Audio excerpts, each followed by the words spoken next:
won be suivre d'assistance humanitaire d'urgence mo kala kamon tido assalamu alaykum sinu wori tidinga hare ko andin tingol en hande kadi ko jawona tan hindo den himti ka babira e meden be musibbe hide nokkude ko wiete do dama musibbe hay non ko andin tingol lon hare hande kadi den hewti ka meden fi hollugol lon julbe Allah ben wato ngini gon ka meden musibbe mamun do de nokkude ko wiete dama o jaan mo tidu don do hebi dubi capanna gila o darna hare ko tetugal julbe Allah ben fu hande babira e meden be hino juulude ko gati ala ko tapi ala hibe juulude tawata dum do ko nyande woni yanata hore mabbe woni goddo anda musibbe dare musibbe regardez musibbe hare batte dum do fu jami on hebi dubi capannay gila o darna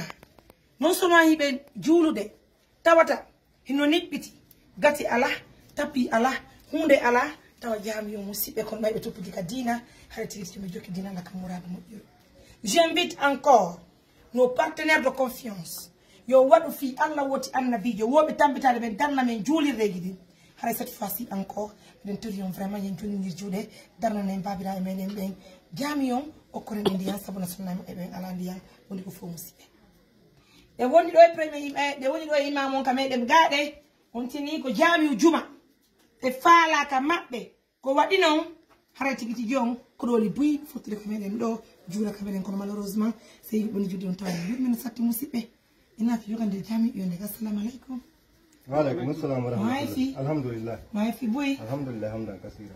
hara do ko no inate ko daman do no jaat julde nen do ko kolel misidi wete kolel misidi ko daman do wete daman woni jaati parti on fu kono jaati ka julde nen darna do ko kolel o e mamo kilo jelu kilo chapantas ok, ko 30 kilos.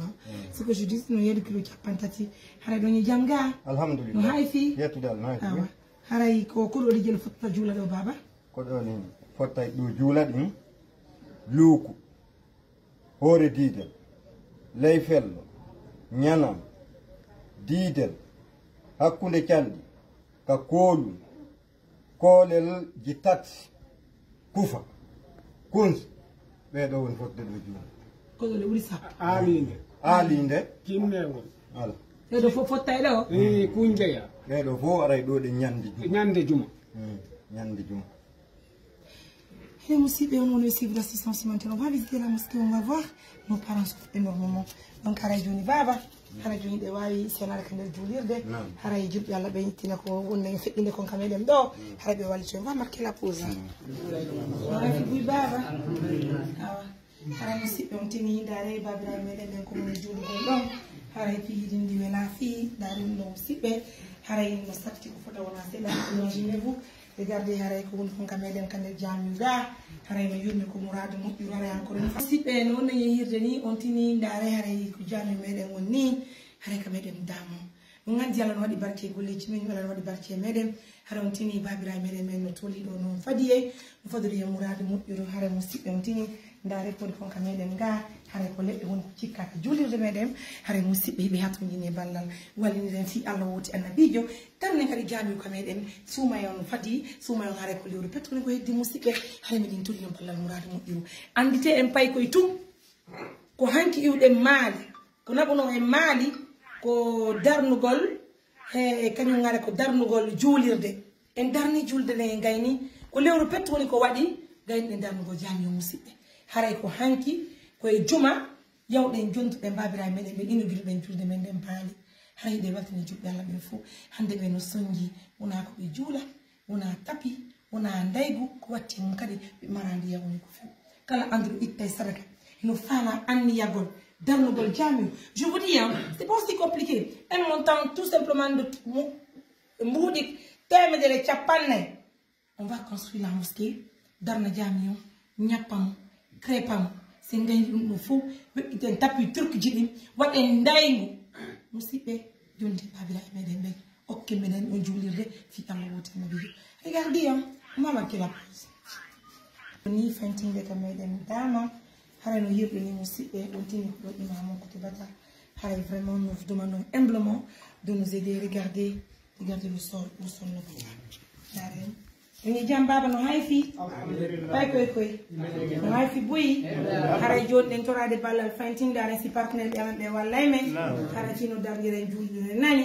si Allah moyi haray ne hewti e jamu e restalle torki Allah sababu haray do fen o saydo julbe Allah be foko andutu e gila sintu e mujabere mende en darnita o jamijo jeego haray si tay woni Allah okki kadi feere haray kadi de migi darnangol be do julirde haray ka meden dama parce que on tini be konti do kodoli buri sappo foste fottadi ka meden do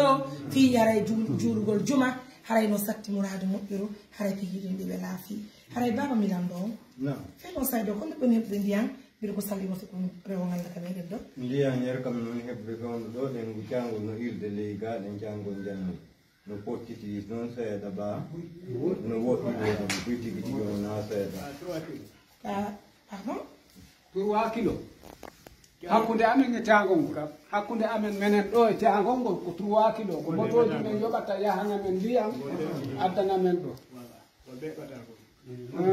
woni tangol be bata woni tangol gol kadi gol beego ko gayde men asata ka tumbo ndiyam ka tumbo tangol tom ha lugga ko tom men yedata ndiyam ko men gollirta ko si woni ceedu ndu ngaawe ga ko mat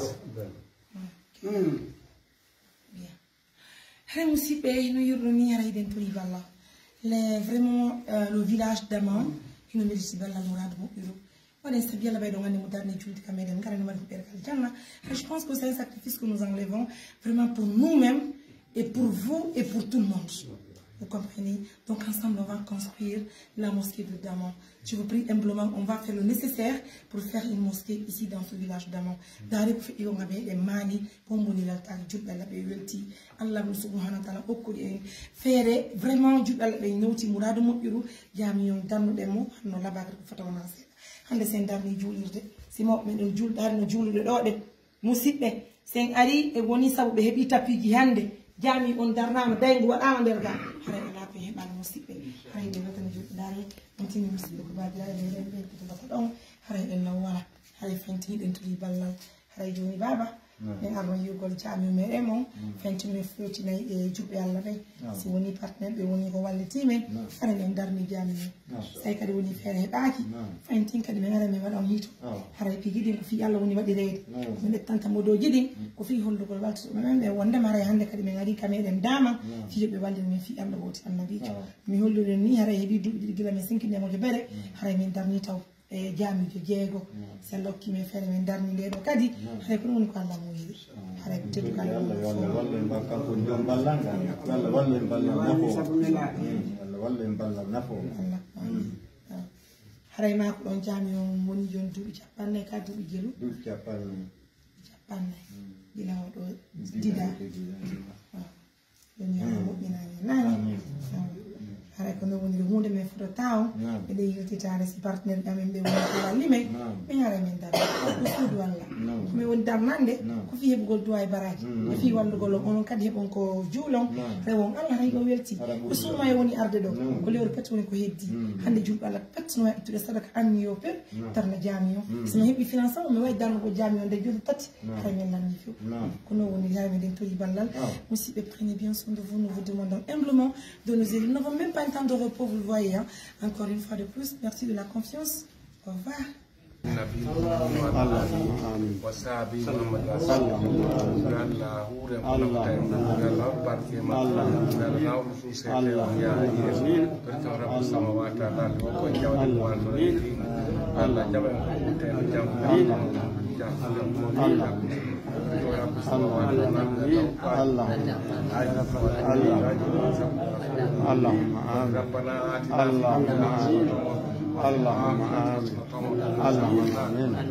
Allah